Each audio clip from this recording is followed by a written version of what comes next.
చెప్పండి, ఆంధ్రప్రదేశ్లో government performance ఎలా ఉందనుకుంటున్నారు మీరు?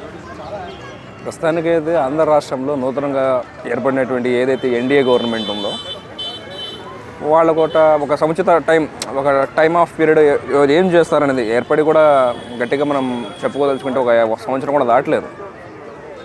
వాళ్ళు ఏం చేస్తారనేది ఆలోచించి ఒక ప్రజలందరూ ఇప్పుడు మేమంతా పబ్లిక్ అంతా కూడా అసలు గవర్నమెంట్ ఏర్పడింది ఏం చేస్తున్నారు వీళ్ళు, ఒక ఆశ అయితే ఉంది గవర్నమెంట్ ఏదో ఒకటి ఒక మంచి రెవల్యూషనరీ ఒక డెవలప్మెంట్ తెస్తుందని చెప్పేసి అని.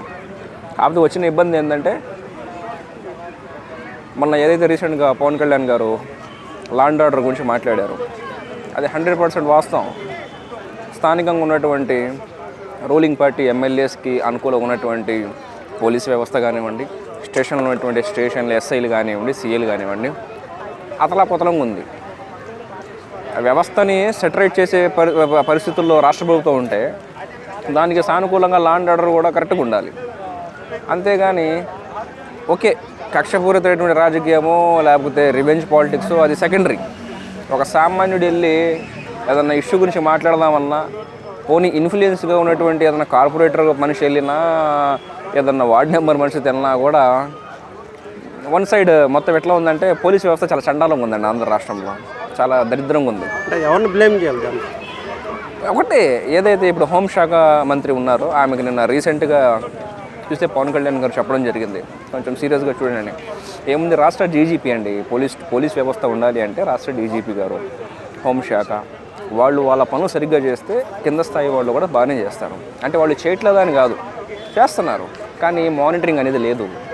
అంటే ఇప్పుడు సోషల్ మీడియా మీద కొన్ని కేసులు అవి పెడుతున్నారు కదా, దానివల్ల సోషల్ మీడియా ఫ్రీడమ్ తగ్గిపోయి సోషల్ మీడియాని కంట్రోల్ చేయాలని అనుకుంటున్నారా వాళ్ళు, లేకపోతే సోషల్ మీడియా ఫ్రీడమ్ ఉండాలంటారా లేదంటారా? ఇప్పుడు ఒక మాట చెప్పాలంటే నేను కూడా one of the social media యాక్టివిస్ట్ని. సోషల్ మీడియా ఫ్రీడమ్ కానీ సోషల్ మీడియాలో స్పందించే విధి విధానాలు కానీ ప్రజాస్వామ్యబద్ధంగా ఏదైనా ఇష్యూ ఉంటే ఇష్యూ బేస్డ్ అయ్యి ఇబ్బంది లేదు. వాంటెడ్లీ ఒక పర్సన్ని ఏదో టార్గెట్ చేసుకుంటూ పొలిటికల్ పోలరైజేషన్ చేస్తే 100% దాని మీద యాక్షన్ తీసుకోవాల్సిందే. అలా అని చెప్పేసి నార్మల్ కామన్ మ్యాన్స్కి కూడా అదే కోవకు చెంది ఎవడు మాట్లాడకూడదంటే తప్పు. సోషల్ మీడియా మీద బ్యాన్ ఉండకూడదు. చెయ్యి ఎవరు ఏదైతే డెఫినెట్లీ మీరు చేసేది ఏంటండి బ్యాను. సోషల్ మీడియాలో ఎవడైనా సరే అన్పార్లమెంటరీగా మాట్లాడితే ఫేస్బుక్ కూడా దాన్ని రిలీజ్ కానీడు. ఇప్పుడు ఆ గవర్నమెంట్ వచ్చి 5 నెలల పైన అవుతుంది, ఇంకా ఫ్రీబీస్ అయ్యి ఉన్నాయి కదా, అనౌన్స్మెంట్ ఏదైతే వాగ్దానాలు చేశారో అవి ఇంకా ఇంప్లిమెంట్ అవ్వలేదు అని చెప్పేసి అంటున్నారు. అది జరుగుతుందని అనుకుంటున్నారా మీరు? ఇప్పుడు ఏదైతే వామపక్షాలు కానీ ప్రజా సంఘాలు కానీ విద్యార్థి నాయకులు కానీ మాలాంటి సోషల్ యాక్టివిస్ట్ కానీ మా అందరికీ ఉన్నటువంటి ప్రశ్న కూడా ఇదే. సూపర్ 6 అన్నారు, వేరే వివిధ పథకాలు ఏదో అన్నారు, ఇవన్నీ కూడా ఇంప్లిమెంటేషన్ ఎందుకు చేయట్లేదంటే రీసెంట్గా ఆబ్కారీ శాఖకు ఉన్నటువంటి ఆ బార్ షాపుల ఇష్యూ గురించే ఎమ్మెల్యేల తాలూకా వాళ్ళ యొక్క కోవకు చెందినటువంటి వర్గాల వారికి ఎక్కువగా బెల్ట్ షాపులు ఆ వైన్ షాపులు వచ్చాయని చెప్పేసి నేను నారా లోకేష్ గారిని అడిగితే డెఫినెట్లీ వాటి మీద ఏదైతే ఉందో దాని ప్రకారంగా మాకు ఇన్ఫామ్ చేయండి, మేము తప్పకుండా యాక్షన్ తీసుకుంటాం, ఇప్పుడే కదా బ్రదర్ అని చెప్పేసి ఆయన కూడా అనడం జరిగింది. సో ఇదే ఎగ్జాంపుల్గా తీసుకున్నట్లు ఉదాహరణ కింద మిగతా వాటి గురించి మాట్లాడి కూడా ఇదే క్వశ్చన్ వస్తుంది.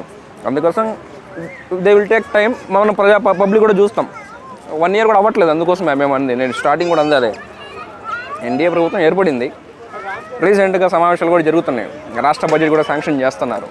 అసలు ఏ శాఖకి ఎంత చేస్తున్నారు, ఏ వర్గానికి ఎంత చేస్తున్నారు, సముచిత నాయకత్వం అందరికీ పంచుతారా, కాన్స్టిట్యున్సీ డెవలప్మెంట్ ఫండ్ ఏ కాన్స్టిట్యున్సీకి చూస్తాం. యువకులం ఉన్నాము, విద్యార్థులం ఉన్నాము, ప్రజలందరం పిచ్చోళ్ళ మీద కాదు కదా, చూస్తాం, డెఫినెట్లీ చూస్తాం, చూడాలి కూడా.